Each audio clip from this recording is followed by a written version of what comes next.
Mi nombre es Juan Orlando Larrarte Loaiza, soy colonizador del Retorno. Nosotros llegamos a la colonización por medio de un programa que se llamaba El Campo, de Orlando López García.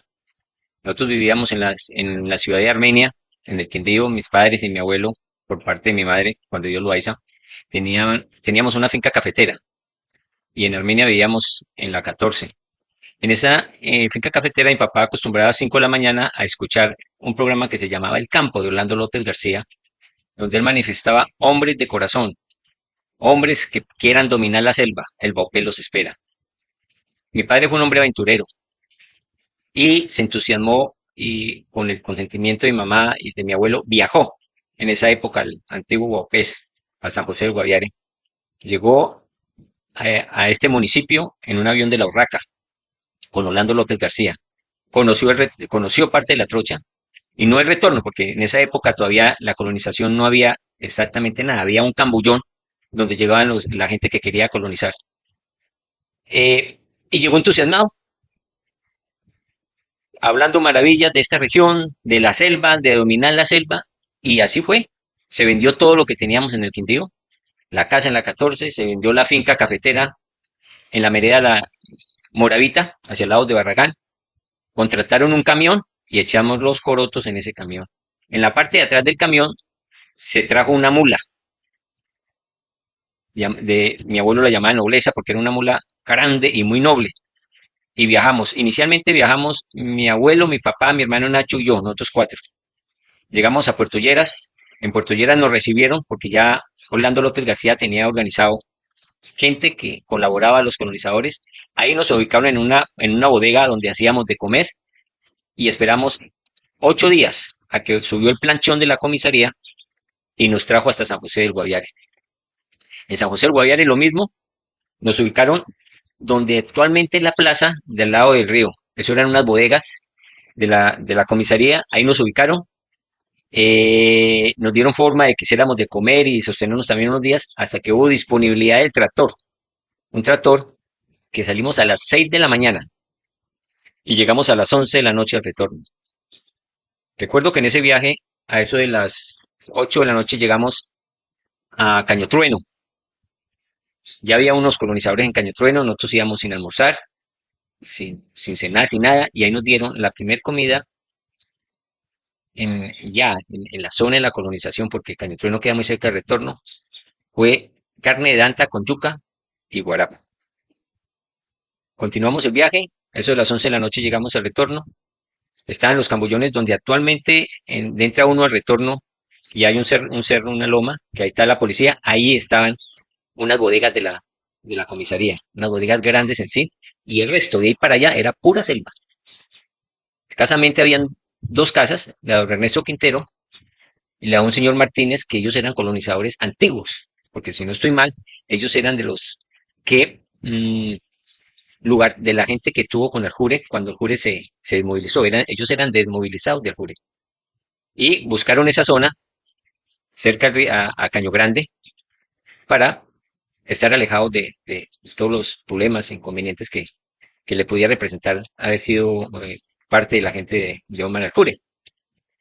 Mi abuelo a las 4 de la mañana me despertó y me dijo, mijo, dígale a su papá y a su hermano que no vayan a tomar absolutamente nada, nada, hasta que yo no llegue. Bueno, abuelito, entonces, cuando mi papá despertó, Nachito, ¿qué vamos a tomar? Y yo, no, papá, que no tomemos nada hasta que mi abuelo no llegue. Pero porque le digo, no. Mi abuelo había sido colonizador del Quindío. Él no era la primera colonización de mi abuelo, era la segunda. Mi abuelo llegó como con unos 2 kilos de tierra que tomó de diferentes partes del retorno de la selva. La puso a hervir y nos dio a tomar esa agua para que la tierra nos acogiera. Y le cuento una cosa. Nosotros estaba muy joven, tenía que 11 años. Nosotros aprendimos a nadar en el retorno, en Caño Grande, en el río de Caño Grande. Y jugábamos casi todo un día en el caño cuando aprendimos a nadar. Teníamos muchos desmanes y a nosotros, ni a Nacho, ni a mí nos dio nunca un paludismo. Ni nos atacó ninguna enfermedad que atacaba a los otros niños y los otros colonizadores. Muchos años después, y ya cuando vivíamos aquí en San José del Guayano, vino a darme un paludismo. Esa tierra, ese agua de tierra que nos dio a tomar mi abuelo, tanto mi papá que tomó él como Nacho y yo, nos sirvió para que la tierra nos acogiera y fuéramos parte de ella. Esa es una de las cosas que yo recuerdo de cuando se inició la colonización. Eh, en esa época, ¿de qué vivía la gente? La gente vivía de las comidas de Cáritas. Llegaba harina de trigo, una harina para hacer una colada, llegaba aceite, eh, bueno, leche en polvo. Eran comidas de Cáritas y la gente de eso subsistía. Cuando nosotros llegamos, mi abuelo fue cazador del Quindío. Mi abuelo tenía licencia de cazador del Quindío. Él pertenecía al club de caza y pesca del Quindío. Las armas que llevaba mi abuelo eran armas amparadas y especiales para la cacería. Él llevaba una guacharaca de 5 tiros, una bereta calibre 20. La guacharaca era calibre 12, la bereta era calibre 20, una pistola bereta y una carabina de la voz. Entonces empezó mi abuelo a conocer otra etapa de lo que era la cacería. Que la cacería que él hacía en el Quindío era muy difícil, muy diferente, era con perros. Ellos se iban digámosle, para la línea y soltaban los perros y los perros localizaban los venados y ellos se apostaban en diferentes sitios donde sabían que iba a pasar el venado, iban pasando el venado y lo mataban. Esa era la forma de cacería que ellos hacían, en Piedras Tolima o lo que sea, que me acuerdo yo. Pero ya en la selva era diferente. Entonces ya mi abuelo, con cierta gente que ya estaba ahí, con don Ernesto Quintero, ya empezaron a comentarle cómo era. Y mi abuelo, como su espíritu de aventurero y cazador, se fue para un salado. A ver qué era lo que decían del salado, porque había cerca un salado de retorno. El salado es un sitio donde el agua es salubre y llegan los animales a beber. Y mi abuelo podía escoger qué animal quería. La primera vez mató una guagua. Una guagua es una lapa, la misma boruga. Y ya después le decía a los pocos colonizadores que había, ¿qué carne quieren para hoy? Pero él no mataba, sino apenas se acababa la carne, que ya no había, entonces él iba otra vez y les decía, apenas escuchen el tiro, vayan y ustedes traen el animal. Entonces, lógico, escuchaban el tiro, se iban, traían el animal, lo arreglaban y lo repartían entre toda la colonización. Entonces, si querían dantas, si querían venado, si querían guagua, se podía escoger porque a ese salado llegaba hasta el tigre. Recuerdo que en esa época, don Ernesto Quintero, que él ya tenía cultivos de plátano, yuca, tenía marranos, él mató con un hacha, con el cabo de un hacha que le pegó al tigre en la cabeza que se le estaba comiendo un marrano. Eso fue algo, y claro, entonces fuimos y vimos el tigre, y yo de pelado curioso, no se me olvida que yo cogí, le cogí la mano al tigre y en la mano del tigre es pesadísima. Usted coge un tigre muerto y le levanta la mano y siente el peso. Entonces imagine usted un manotazo de ese animal que le pega a uno en el cráneo y lo mata. Así es que él mata al ganado. Él le pega un zarpazo en la cabeza del cráneo al ganado y al piso se fue.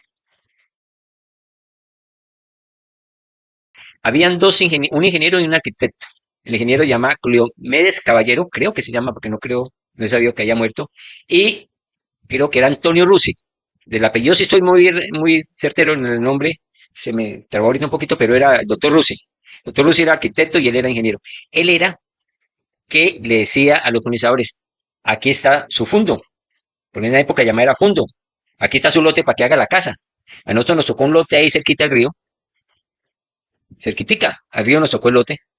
¿Y qué nos tocó a nosotros? Tumbar la montaña, tumbar los palos, todo y pegar el lote para hacer una casa. Con los palos gruesos se hicieron tablas, se hicieron, bueno, todo lo necesario para hacer una casa de madera y esa fue la primera casa que hizo mi papá. Y esa casa después sirvió como centro de salud, como el primer centro de salud. Bueno, se me escapaba que también se nos unió. En los poquitos días se nos unió un tío, mi tío Chato. Entonces, a mi papá le tocó el punto 7, a mi abuelo el 8 y a mi abuelo el 9, porque eran por números. Así, por el lado, eran 100 metros de frente por Caño Grande y decía el ingeniero, marcaba aquí están los 100 metros de frente de su caño y de aquí para allá lo que usted sea capaz de coger. Así era antes de que pues ya después se hicieron trochas y ya se cruzaron, pues ya se organizó eso diferente, pero así fue que se inició. Uno cogía los 100 metros, hacía la pica y ya mira a ver qué era capaz de tumbar, qué era capaz de colonizar, de qué era. Primero fue lo de la casa, lógico. Eh, Pasaron unos días y de un momento a otro, sin, no había comunicación, pero mi mamá como paisa que es, porque mi mamá es de Armenia, parte del país, ella es quindiana, dijo, yo no espero más. Cogió sus otros hijos, que eran mi hermano César, mi hermana Patricia, mi hermano Luis Fernando, que era el mayor, y William, y dijo, me voy por donde está su papá, sin conocer ni saber, ella sabía que tenía que llegar al Bopés, como tenía recursos, que mi papá le había dejado de las ventas que habían hecho, vámonos y cogió sus hijos, lo poco que, su ropa y todo, y vamos a buscar a su papá. Mi hermano Luis Fernando Alma Bendita, el mayor, él era ciclista, él practicaba el ciclismo en el Quindío y mi hermano tenía que 13 años y ya practicaba el ciclismo y él se trajo su cicla.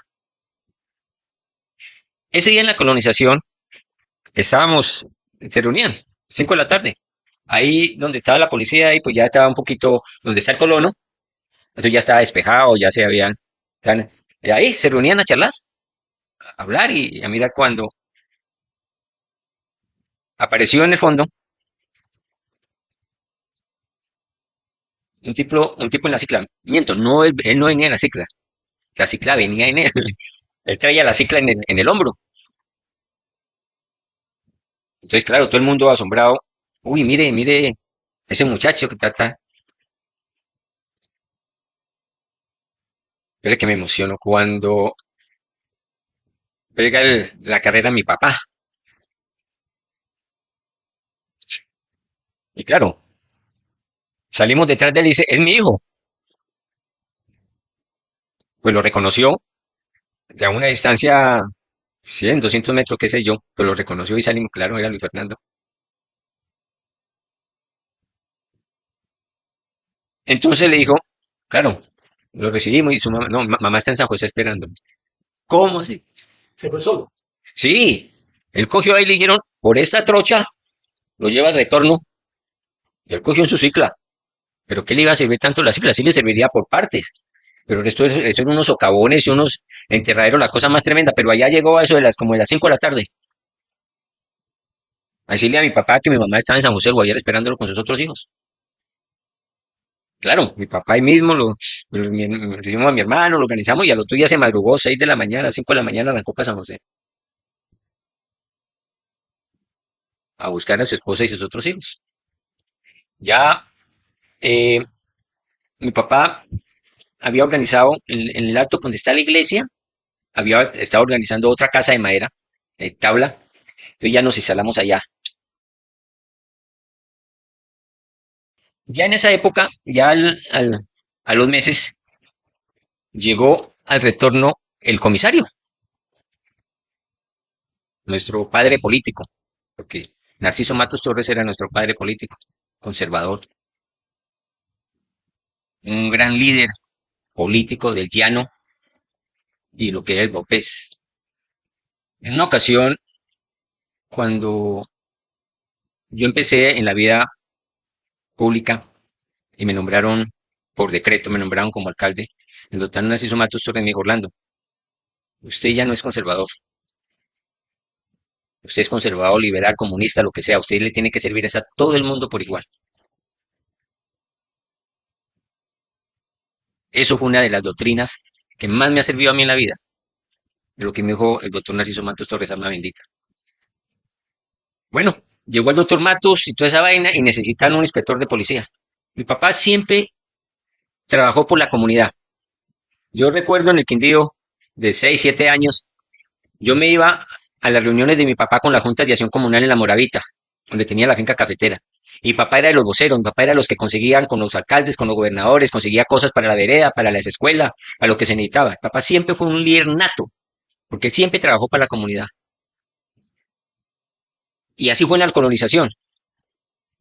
Nosotros, créame que nosotros llegamos con suficiente dinero en la colonización, porque en esa época lo que mi papá y mi abuelo vendieron en el Quindío, y estamos hablando de hace alrededor de 55 años, 58 años, eran 100.000 pesos. Eso era plata. Se vendió una finca cafetera. Se vendió la casa en la avenida 14, que era lo mejor en Armenia. Y a mi papá no le importaba si le tocaba darle al vecino una panela, una libra de arroz o lo que fuera, porque no se, es que no se conseguía, era muy difícil. Tal vez a mi papá se le facilitaba porque él, al del tractor, al mono rayo, le encargaba de San José, porque no hay nada más le encargaba a mi papá, y entonces mi papá también, él repartía y repartía y repartía a la comunidad. Cuando llegó el doctor Narciso Matos, y lógico, se recibió el doctor Narciso Matos y todo, y le dijo, don Ignacio, habían dos Ignacios, Ignacio Rojas e Ignacio Larrarte. Ignacio Rojas era liberal, Ignacio Larrarte era conservador. Y le dijo a mi papá, necesito un inspector de policía, porque el retorno ya es corregimiento. Y lo nombró inspector de policía. No me acuerdo si era corregimiento o inspección de policía, creo que era inspección de policía, que es lo primero, y lo nombró el primer inspector de policía. Mi papá, claro, de una, aceptó, porque ya la colonización había crecido y ya se presentaban muchos inconvenientes. Recordemos cosas importantes. Cuando la familia Coca, de apellido Coca, le llegó a la casa de mi papá buscando el inspector de policía, con la niña en los brazos, muerta, había muerto de hambre, de inanición, y le dijo, señor inspector, no tengo dónde enterrar a mi hija.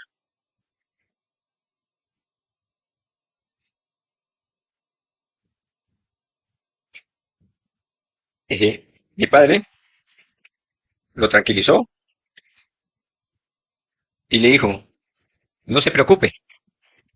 Entonces reunió la comunidad y le dijo, bueno, no tenemos cementerio, necesitamos hacer un cementerio. Si nos toca que tumbar una hectárea y limpiarla en hora, lo hacemos, todos, pero tenemos que hacer el cementerio, ubicar el sitio. Entonces tomó la palabra don Ernesto Quintero y el señor Martínez y dijeron, yo dono media hectárea y yo dono la otra media, porque ellos colindaban. Ellos donaron una hectárea de rastrojo, porque estaba en rastrojo. Y en menos de 2 horas eso quedó como un patio. Todos, mujeres, hombres, niños, todos. Se limpió eso, se limpió el papá, y en la mitad del cementerio se le dio sepultura a esa niña. Así se inauguró el cementerio de Retorno, ¿Allá dónde queda? allá donde queda, donde está actualmente.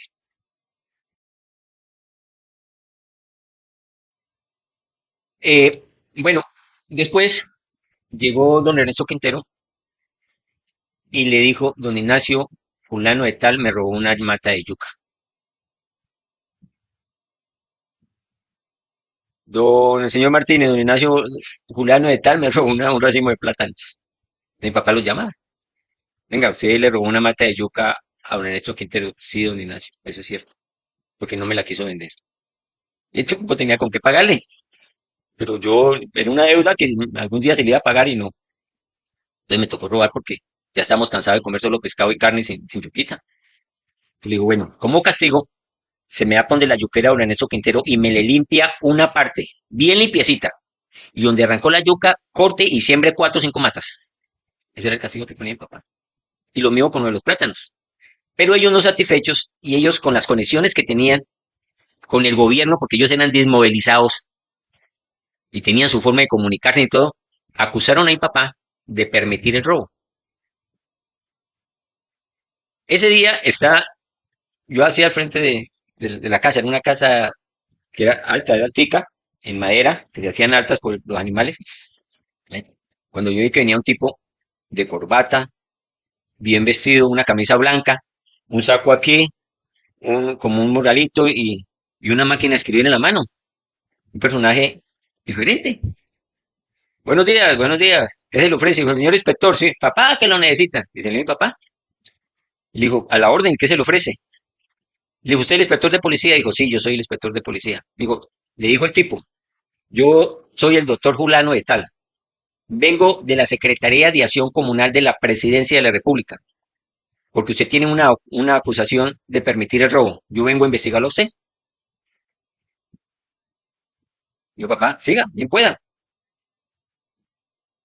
Mi papá dijo, siéntese. Fue el hijo de mamá, no me le da sino un tinto. No me le vaya a ofrecer desayuno todavía. Perfecto. El tipo cogió la investigación, pum, pum. Mi papá dijo, sí, yo permito el robo. Y el robo está contemplado en el artículo tal del código de policía. Se llama robo famélico, cuando la gente roba por hambre. En esa época había un artículo en el código de policía de que se permitía el robo por hambre. Y eso es lo que sucede acá. Bueno, terminó la diligencia, que yo me acuerde, y el señor le dijo, don Ignacio, ¿dónde puedo desayunar? Papá dijo, difícil. Una es que usted se vaya a ver dónde consigue algo, pero le advierto que va a perder ir a buscar porque aquí nadie tiene con qué venderle nada.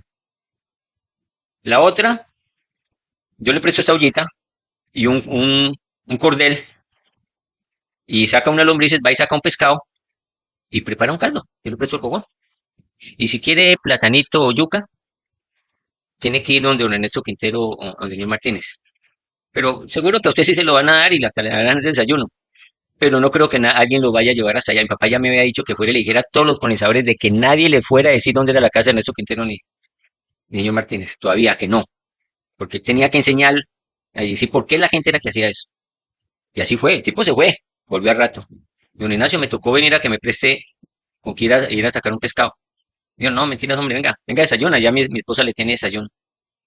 Mi mamá le iba a preparar el desayuno, el tipo de desayuno, Dijo, Ignacio, bueno, yo voy a ir donde descanso y mañana me madrugo. Me dijo, "Sí, usted tiene donde descansar. Aquí ya le tengo una cama con toldillo y todo. Aquí ahorita donde se puede bañar, organizar y todo. Pero usted no se puede ir de acá. Usted aquí no puede ir. Me da mucha pena. Usted aquí tiene que estarse mínimo 8 o 15 días. Porque yo no voy a desaprovechar de que usted conozca lo que es esta colonización. Porque según entiendo, usted viene en la presidencia de la República, usted se puede sentar con el presidente y contarle qué es lo que es esto acá y qué es lo que necesitamos. Y así se hizo. El tipo se quedó, mi papá le mostró, luego habló con don Ernesto Quintero, el tipo fue allá, lo atendieron y toda esa vaina, habló con el otro, creo que habló hasta con Asensio Pulido, que Asensio Pulido también era el lugarteniente de Aljurí, vivía por el caño abajo. Bueno, el tipo conoció lo que era la colonización.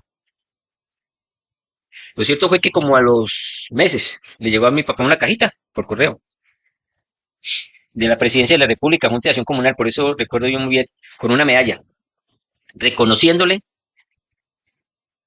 a mi papá lo que es llevar una colonización. A él se fueron a investigarlo para castigarlo porque permitía el robo famélico, y al contrario, le llegó una felicitación de la presidencia de la República por lo que había hecho.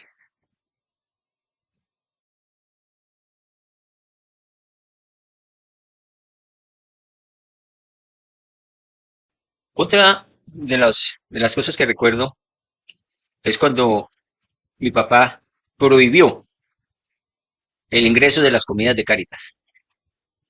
Es una vaina contradictoria, porque eso era que vivía la gente. ¿Qué pasó? Aunque muchos lo creen y muchos no lo creen, la manigua existe. Y entró la manigua a la colonización. La manigua es la madre selva que coge al hombre y lo inhabilita. Los hombres se acostumbraron a estar acostados en la hamaca, leyendo novelistas de pistoleros y viviendo de las comidas de Cáritas. No No, salían a cazar. no salían ni a cazar, ni salían a tumbar el monte para hacer su finca, ni a organizar su casita, ni nada, sino acostados comiendo de Cáritas. Y papá dijo, hasta que ustedes no, todo el mundo no trabajen, no vuelva a permitir las comidas de Cáritas, así nos muramos todos de hambre. Y así lo hizo. Entonces la gente reaccionó, los hizo reaccionar. Y se normalizó todo, pero ya los hombres empezaron a trabajar. Hubo a los meses hubo algo que es chistoso, porque le llegaron a mi papá todas las señoras de la colonización. Señor inspector, necesitamos hablar con usted. Claro, sigan, vieja, tintico para la señora y vengan, nos acompaña, porque imagino que debe ser algo de mujeres y usted nos acompaña. Don Ignacio, nosotras hemos hablado mucho y hemos considerado de que usted debe permitir que se monte aquí un positivo. Las mujeres pidieron castigo. Dijo el papá, dijo, bueno, él las dejó hablar. Y dijeron, y la razón, don Ignacio, es que aquí hay mucho pelado, mucho joven, que ya empiezan a buscar mujeres, y hay mucha niña de 14, 15 años, y se puede presentar violaciones y cosas desagradables. Y eso va a acarrear muertes, eso va a acarrear una cantidad de problemas. Hay que permitir donde esos muchachos vayan a hacer sus instintos naturales. Las mismas señoras. Pero muy inteligentes también. Mi mamá, mi papá dijo, pues no sé qué decirles, pero lo voy a consultar con mi esposa. En ella ya los escuchó y les daré una razón. Bueno, ni nada, ¿cierto? Claro, mijo, hay que permitirlo, ya tiene razón. Se llama de apellido Rincón, Rincón. Ay, ¿cómo se llama el hombre? Bueno, un paisa. Yo, claro, hombre, Nacho, ya me voy para Pereira. Si usted me permite, listo. Entonces mi papá la reunió y le dijo, bueno, señoras, vamos a montar un sitio de meretrices. ¿Cómo así que es meretrices, señor inspector? Dijo, es la palabra correcta que se le dice a estas señoras, meretrices. Ah, pues no sabíamos, tata. Hernando Rincón. Y sí, señor, montó el sitio que se llamó Puente Roto.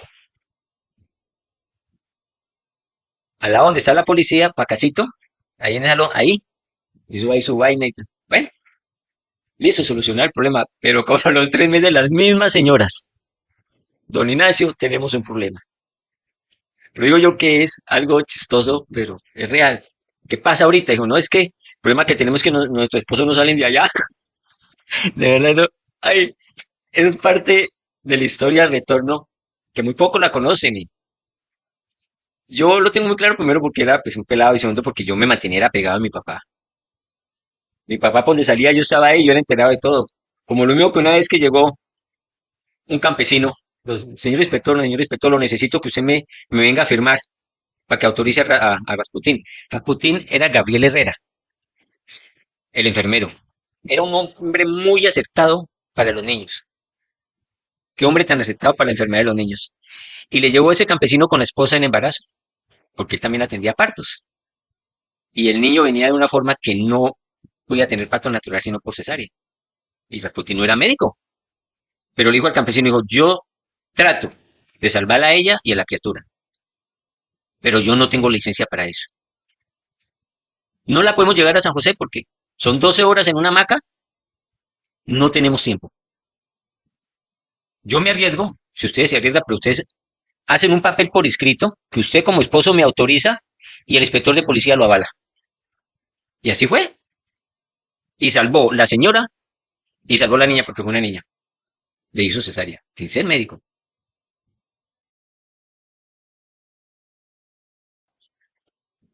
Una pelea que hubo en Puente Roto, hubo una pelea. Pues Arcesio Pulido era un lugarteniente de Aljure. Era un tipo alto, puro llanero. Él andaba a pata limpia, con el pantalón negro remangado, camisa blanca, manga larga remangada y sombrero negro. Pero era un tipo muy, muy seco, muy... Él llegaba a comprar sus cosas, escasamente saludaba a uno a otro y nomás. Y le dio puricia a tomar una cerveza. Y de la gente que llega que le gusta buscar problemas, le buscó problemas a semejante liebre. Y el tipo delante de todos los que... No me busque, señor. Usted no me conoce. Déjeme tranquilo. Ah, que no sé qué, que se cree que... Y le sacó un cuchillo. ¿Se acuerda? El ejercicio Pulido cuando el tipo que le sacó un cuchillo, al Jure también, como siempre los llaneros cargan su cuchillo, así es, entonces hagámosle. Y le quitó uno o dos dedos, no me acuerdo bien si fue uno o dos dedos, pero le quitó un dedo, creo. Y se fue. Pues el problema para el inspector de policía. Una riña con sangre y con algo, con ejercicio Pulido que todo el mundo le tenía miedo. Listo. Reunió el pueblo. Dijo, bueno, voy a nombrar 5 policías cívicos que me acompañen a ir a capturar a Arcesio Pulido. ¿Quiénes se ofrecen? Dieron media vuelta y lo dejaron solo. Solo lo dejaron. Así de la mano. Pues mija, me toca que irme solo. Papá se puso su poncho, su sombrero, su machete y se fue por donde Arcesio Pulido.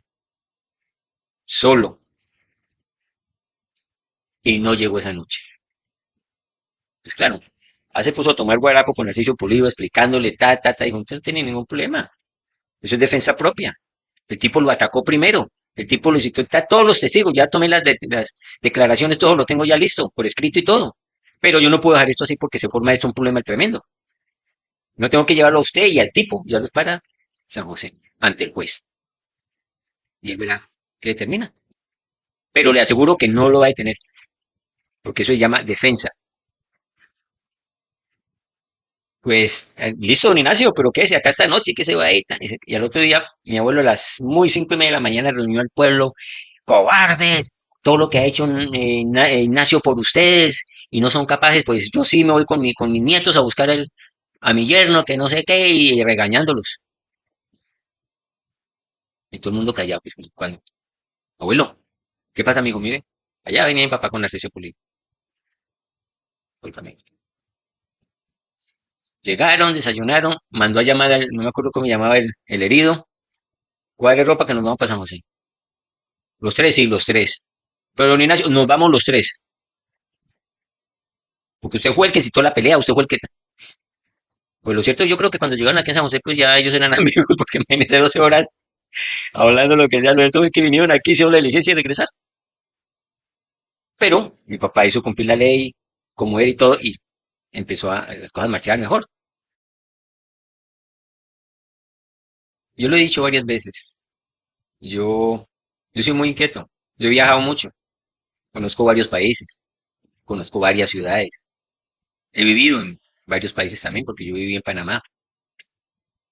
Conocí Europa, Estados Unidos no. Conozco países de Sudamérica.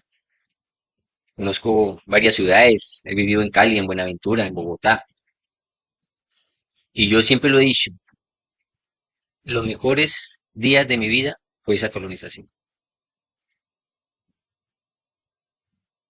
Podíamos estar privados de muchas cosas.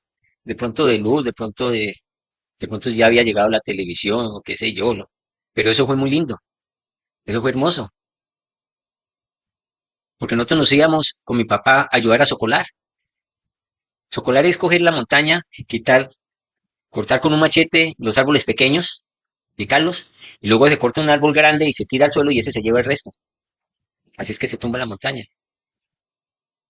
Y poder nosotros después yo decir que yo tuve al tigre así de frente, que no lo maté porque uno como muchacho no le obedece a los padres.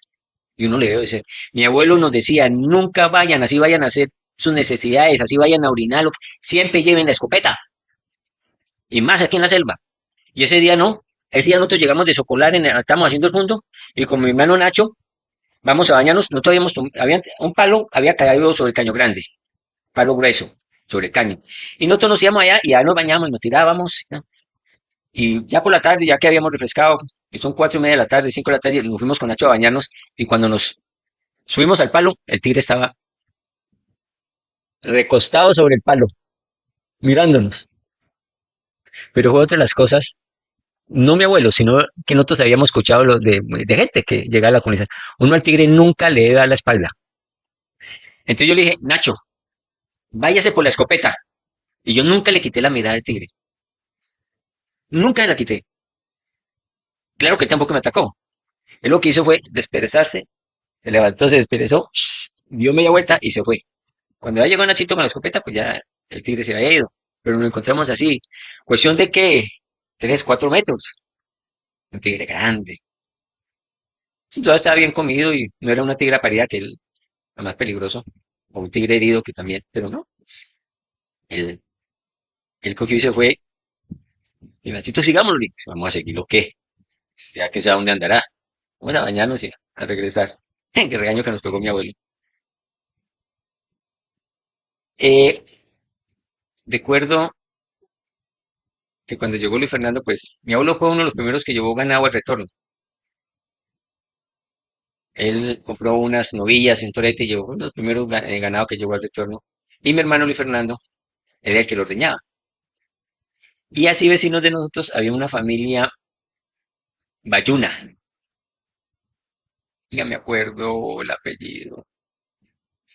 No me acuerdo. Y mi hermano le regalaba una botellita de leche. La señora venía siempre con la botellita y mi hermano le regalaba la botellita de leche. Nadie sabía. Hasta que una vez, en la cuestión de la vida, me encontré yo con- era muchacho, bueno, joven, unos ya como de 35 años, 40 años. Y me dijo, ¿usted es Larrarte? Y era un negro. Le dije, sí, yo soy Larrarte. Me dijo, sí, lo reconocí. Usted es de la colonización del retorno. Y dije, claro. Me dijo, yo era uno de esos negritos que éramos vecinos de ustedes. Ah, sí. Y él fue el que me contó. Él me dijo, nosotros hemos rezado mucho por la muerte de su hermano, que nosotros lo queríamos mucho. Porque él, mientras que él estuvo y ordeñaba, siempre le regaló una botellita de leche de mamá para darnos. No sabíamos, sí. Por eso a nosotros nos dolió mucho la muerte de su hermano. Y mi mamá, pues lógico, reza mucho por él. Es otra de las cosas que yo recuerdo de esa colonización.